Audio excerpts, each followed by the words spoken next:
Hi అండి. ఈరోజు నేను గుత్తి వంకాయ ఫ్రై చేస్తున్నానండి.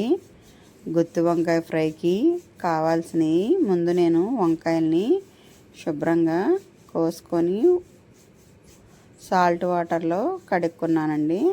తర్వాత ఇదిగోండి ఇలా కావాల్సినవి అన్నీ ఒక ప్లేట్లోకి తీసుకున్నాను. ఉల్లిపాయలు, పచ్చిమిరపకాయలు, జీలకర్ర, ఎండుమిరపకాయలు, అల్లం, వెల్లుల్లిపాయలు, ధనియాలు ఇవన్నీ నేను మిక్సీ జార్లో వేసుకున్నానండి. అందులోనే ఉప్పు, పసుపు కూడా వేసుకున్నాను. కారం అవసరం లేదండి, మనం ఎండుమిరగాయలు వేసాం కదా. దీన్ని మిక్సీ చేసుకోవాలండి. కొంచెం వాటర్ వేసుకొని, ఎందుకంటే ఇందులో అల్లము, వెల్లుల్లిపాయ, ఉల్లిపాయ ఉంది కదా, వాటి తడి వస్తుంది కదా, మెత్తగా ముద్ద అయ్యేలాగా చేసి పెట్టుకోవాలి. ఇలా కట్ చేసుకున్న వంకాయల్ని ఆయిల్ పోసుకొని ఆయిల్లో లైట్గా కదుపుతూ ఇదిగోండి ఇలా ఫ్రై చేసుకోవాలి. ఎక్కువగా తిప్పకూడదు, ఊడిపోతాయి. నిదానంగా కదుపుతూ వంకాయ మొత్తం వేగినాక తీసి పక్కన పెట్టుకున్నానండి.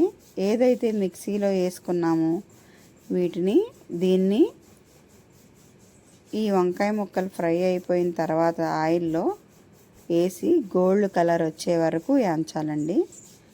కూరలో టేస్ట్ మొత్తం ఈ మసాలాలోనే ఉందండి. ఇది చాలా రుచిగా, చాలా గుమగుమలాడుతూ ఉంది. ఎందుకంటే ధనియాలు, జీలకర్ర, వెల్లుల్లిపాయ మొత్తం మిక్సీ చేసాం కాబట్టి ఇది చాలా బాగా కమ్మటి వాసనతో చాలా బాగుంటుంది. ఇప్పుడు దీని మొత్తాన్ని గోల్డ్ కలర్ వచ్చే వరకు, పచ్చి వాసన అంతా పోయి నూనె పైకి తేలే వరకు వేయించుకోవాలి. అలా వేయించుకున్న దాంట్లో మనం ముందుగా వేయించి పెట్టుకున్న వంకాయ ముక్కల్ని వేసి నిదానంగా మంట స్లో ఫ్లేమ్లో కదుపుతూ ఉండాలి. అప్పుడు మసాలాలు మొత్తం వంకాయకి పడతాయి. గుత్తి వంకాయ కూర చాలా అంటే చాలా బాగుంటుంది. మీరు ఒకసారి ట్రై చేయండి.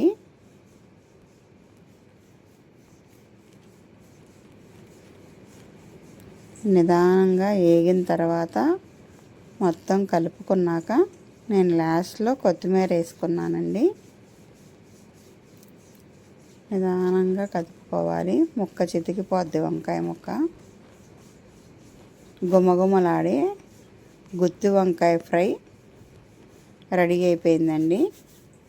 మీరు కూడా నచ్చితే ఒకసారి ట్రై చేయండి.